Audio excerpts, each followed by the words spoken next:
दोस्तों कहा जाता है कि समय बदलते देर नहीं लगती। हर किसी का वक्त हर किसी की लाइफ में आता है, लेकिन वो वक्त वो समय कब आता है जब आपके चेहरों पर खुशियां होती हैं और आपका परिवार भी खुशियों से झूम रहा होता है। उस वक्त के लिए आपको सालों इंतजार करना पड़ जाता है। सालों की कड़ी तपस्या मेहनत आपको वो एक दिन जरूर दिखाएगी जब आप सक्सेसफुल होंगे और आपके हर तरफ नारे गूंज रहे होंगे। दोस्तों आज की अपनी इस स्पेशल स्टोरी में बात करने वाले हैं टीम इंडिया के विकेट कीपर बल्लेबाज जो इस समय महेंद्र सिंह धोनी की कमी को पूरी तरीके से भरते नजर आ रहे हैं, वो है ऋषभ पंत। नमस्कार दोस्तों, मेरा नाम है दीपक गुप्ता। बात करेंगे ऋषभ पंत की अनसुनी कहानी के बारे में। दोस्तों ये स्पेशल स्टोरी हम इसलिए लाए हैं क्योंकि इस खिलाड़ी का वक्त अब इसके साथ है, क्योंकि इसने मेहनत का साथ नहीं छोड़ा, तो इसकी वजह से अब ये दिन दोगुनी रात चौगुनी तरक्की कर रहे हैं। कौन दोस्तों कह सकता था कि ऋषभ पंत महज 23 साल की उम्र में दिल्ली कैपिटल्स की कप्तानी करते नजर आएंगे। महान बल्लेबाज टीम इंडिया के और मुंबई इंडियंस को 5 बार चैंपियंस बना चुके खिलाड़ी रोहित शर्मा, जिन्होंने 26 साल 27 दिन की उम्र में जीता था पहला खिताब, यानी कि अपनी टीम को कप्तानी करते हुए पहला खिताब जिताया था।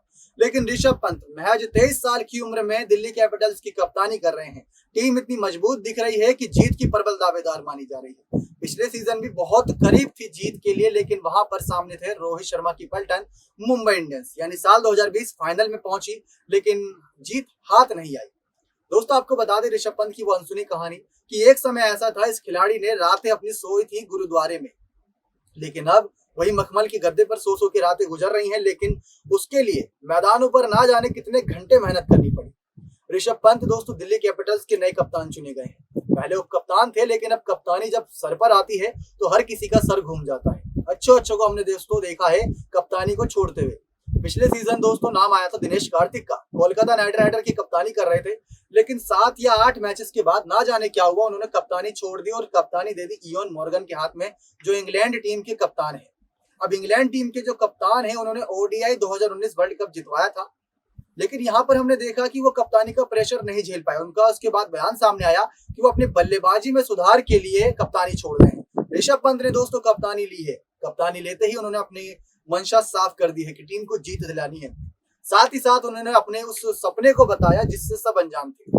उन्होंने कहा कि मैं दिल्ली में पला बड़ा, दिल्ली से हूँ, मेरा सपना यही था कि मैं दिल्ली के लिए कप्तानी करूं, क्योंकि दोस्तों जिस जगह से निकल कर आए हैं उस जगह के लिए नाम रोशन करने की अलग ही मकसद होती है। श्रेयस अय्यर बहुत अच्छा काम कर रहे थे, ये बात में कोई दो राय नहीं कि जब वो वापसी करेंगे तो वो काम उन्हें दोबारा सौंपा जाएगा, लेकिन अगर ऋषभ पंत अपने आप को और अच्छा साबित कर देते हैं तो इस बात में भी कोई दो राय नहीं कि उनके हाथ में ही उनकी टीम दिल्ली कैपिटल्स की बागडोर दे दी जाएगी। लेकिन दोस्तों आपको बताते हैं ऋषभ पंत की वो स्ट्रगल स्टोरी जो उनको इस मुकाम तक लाई है। इनके माँ बाप ने दोस्तों गुरुद्वारे में कई दिन बिताए हैं। कई बार हमने देखा ऋषभ पंत कई मौके पर टूट जाते थे, बहुत कम रन स्कोर करते थे, लेकिन हार कभी नहीं मानी इस खिलाड़ी ने। हमेशा चेहरे पे मुस्कान रहती है। महेंद्र सिंह धोनी को अपना गुरु कहते हैं, तो महेंद्र सिंह धोनी जैसी थोड़े बहुत तो गुण इनके अंदर बहुत ज्यादा ही मौजूद है, लेकिन इनके पास कई सारे बड़े रिकॉर्ड्स तोड़ने के बहुत बड़े मौके हैं, क्योंकि विकेट कीपर, ऊपर से अच्छे बल्लेबाज, ऊपर से लेफ्ट हैंडर बल्लेबाज, ऊपर से कप्तानी कर रहे हैं, तो ये बहुत अच्छे मौके बन गए हैं इनकी लाइफ में कि इनको बहुत आगे लेके जाएंगे। टीम इंडिया की कप्तानी तक मिल सकती है कहा जा रहा है। सभी बहुत तारीफ कर रहे हैं, विदेशी खिलाड़ी भी इनके फैन हो चुके हैं, लेकिन देखना दिलचस्प होगा दोस्तों कि ऋषभ पंत की जो पारी रहेगी दिल्ली कैपिटल्स की तरफ से साल 2021-14वें सीजन के आईपीएल में, क्या उस पारी में खराबी आएगी या और ज्यादा सुधार होगा। हमने कोहली को कप्तान बनते देखा था, तो कोहली ने कप्तानी के बाद कमाल किया था और अच्छे रन चेज करने लग गए थे और अच्छे रन उनके बल्ले से निकल रहे थे। ऋषभ पंत के बल्ले से भी हम ऐसे ही रनों की उम्मीद करते हैं, लेकिन अब लेके चलते हैं दोस्तों आपको ऋषभ पंत की उस स्टोरी के पास जिससे आप सब अनजान हैं कि कहां से पहुंचकर इन्होंने कहां तक का सफर तय किया है। तो आप देखिए हमारी ये खास रिपोर्ट जिसमें आप जानेंगे ऋषभ पंत की वो अनसुनी कहानी जो गुरुद्वारे में बितानी पड़ी थी रातें। देखिए हमारी खास रिपोर्ट। तो उम्मीद है दोस्तों आप सभी को रिपोर्ट पसंद आई होगी। ऐसी और अपडेट्स के लिए 2021 आईपीएल की जितनी भी अपडेट है उसकी जानकारी के लिए चैनल को सब्सक्राइब करना नहीं भूलेगा। धन्यवाद। जी हाँ दोस्तों, ऋषभ पंत साल 2021 की शुरुआत के बाद से ही ये नाम काफ़ी चर्चाओं में है, क्योंकि दोस्तों महेंद्र सिंह धोनी ने अब संन्यास ले लिया है, तो टीम को तलाश थी एक विकेट कीपर बल्लेबाज की, जो कमी पूरी तरीके से ऋषभ पंत ने पूरी कर दी है। लेकिन ऐसे में ऑस्ट्रेलिया के खिलाफ हुई सीरीज़ और इंग्लैंड के खिलाफ हुई सीरीज़ में अगर कोई नाम सबसे ज़्यादा चर्चाओं में रहा अपनी बल्लेबाजी के दम पर, तो वो नाम था ऋषभ पंत का। 5वें 6ठे नंबर पे आते हैं बल्लेबाजी करने के लिए जब माहौल एकदम गरमाया होता है, लेकिन इस माहौल को एकदम ठंडा करने के लिए जाने जाते हैं। बड़े बड़े लंबे हिट्स लगाकर मैदान के चारों तरफ रिवर्स स्वीप, स्कूप सब खेलते हैं और दिल जीत लेते हैं। लेकिन जिस प्रकार से इनकी सक्सेसफुल स्टोरी की कहानी सब जानते हैं, तो वहीं इनके स्ट्रगल की कहानी से सभी अनजान हैं। जी हाँ दोस्तों, पंत की ज़िंदगी तमाम जद्दोजहद के बीच अपने हुनर को निखारने की कहानी है। जहां उत्तराखंड के रुड़की में रहने वाले पंत का परिवार उन्हें दिल्ली क्रिकेट की टॉप अकेडमी में एडमिट कराना चाहता था। पंत ने एक इंटरव्यू में अपने स्ट्रगल की कहानी बताई थी। जी हाँ दोस्तों, ऋषभ पंत ने स्टार स्पोर्ट्स को दिए इंटरव्यू में कहा था कि मैं स्कूल से प्रैक्टिस करने चला जाता था। उस समय ऐसा नहीं सोचा था कि प्रोफेशनल क्रिकेटर बनना है, लेकिन पिता का मन था कि मैं क्रिकेटर ही बनूं। यानी कि शुरुआत से ऋषभ पंत का मन क्रिकेट में नहीं लगता था, लेकिन घर वाले जानते थे इनके अंदर क्या हुनर है। उन्होंने उस इंटरव्यू के दौरान ये भी बताया कि मैंने टूर्नामेंट के दौरान 5 मैचों के अंदर 115 रन बनाए, जो उस समय काफ़ी थे। इसके लिए उन्हें मैन ऑफ द सीरीज़ का अवार्ड भी मिला था।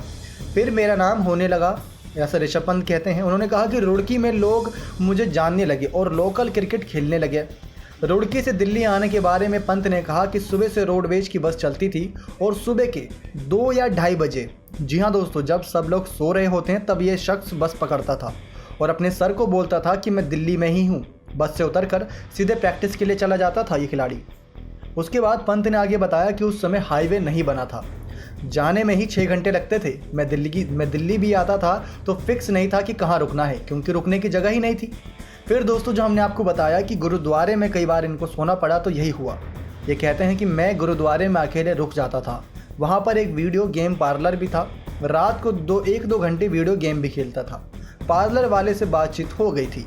दोस्तों, आप बातचीत के मामले में ऋषभ पंत को जानते ही होंगे, विकेट के पीछे से कितनी बातें करते हैं। उसके बाद दोस्तों, इन्होंने कहा कि मैं हमेशा वहां जाता था, इसलिए उसके यहाँ ही सो जाता था। कई बार मुझे मम्मी और पापा को अकेले नहीं आने देती थी, यानी कि जो उनके मम्मी पापा थे उनको कहीं अकेले जाने नहीं देते थे। उनको उनकी काफ़ी फिक्र सताती थी। तो उन्होंने कहा कि मम्मी मेरे साथ आती थी, वो प्रैक्टिस के दौरान क्या करती बेचारी, इसलिए गुरुद्वारे में लोगों की सेवा करती थी, वहाँ सबकी मदद करती थी। दोस्तों, कई बार जो माँ बाप के कर्म होते हैं वो बच्चों को लग जाते हैं। तो यही माँ बाप की सेवा, यानी जिस प्रकार से ऋषभ पंत की माँ ने गुरुद्वारे में लाखों लोगों की सेवा की है, उसका फल उनके बेटे ऋषभ पंत को मिला। और उनकी मेहनत भी बहुत थी ऋषभ पंत की। आगे दोस्तों, ऋषभ के कोच देवेंद्र शर्मा ने बताया था कि 6-7 साल पहले एक कैंप में पंत के पिता ने दोनों को मिलाया था।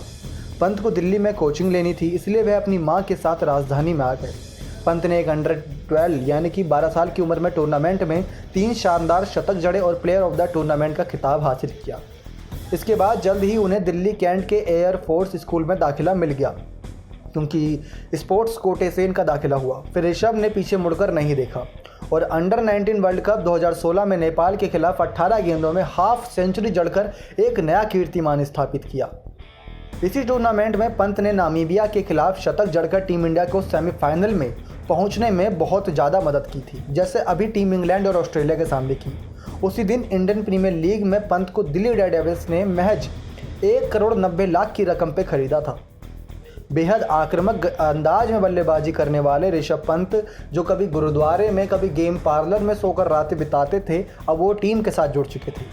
2016-2017 क्रिकेट सीजन में झारखंड के खिलाफ 48 गेंदों में शतक जड़कर तहलका मचा दिया था इस खिलाड़ी ने। उन्होंने रणजी ट्रॉफी में महाराष्ट्र के खिलाफ 13 शतक भी जड़ा था। इसके बाद पंत ने पीछे मुड़ के तो बिल्कुल नहीं देखा और अपने नाम को चमकाने के लिए मेहनत करने लगे। आज वे टीम इंडिया के बेहतरीन युवा खिलाड़ियों में से एक हैं। लेकिन बात की जाए दोस्तों दिल्ली कैपिटल्स की कप्तानी मिलने तक की सफ़र की, तो वो बेहद शानदार रहा, क्योंकि महज 23 साल की उम्र में इस सफ़र को हासिल कर लिया है और पूरी तरीके से कामयाब रहे ऋषभ पंत। कई सारी मुश्किलें आई दोस्तों, क्योंकि कई विकेट कीपर बल्लेबाज थे जो टीम इंडिया के सामने ऑप्शन के रूप में थे, जैसे केएल राहुल, संजू सैमसन, वृद्धिमान शाह।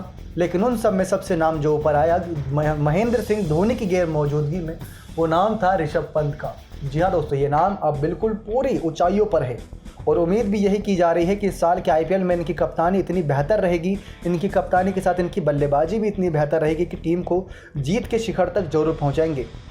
लेकिन देखना दिलचस्प होगा कि ऋषभ पंत किस प्रकार से बल्लेबाजों से गेंदबाजों से काम लेते हैं, क्योंकि अभी तक खुले माइंड से ये खेलते थे, यानी कि बिल्कुल फ्री माइंड, लेकिन अब थोड़े प्रेशर में रहेंगे, तो देखना दिलचस्प होगा।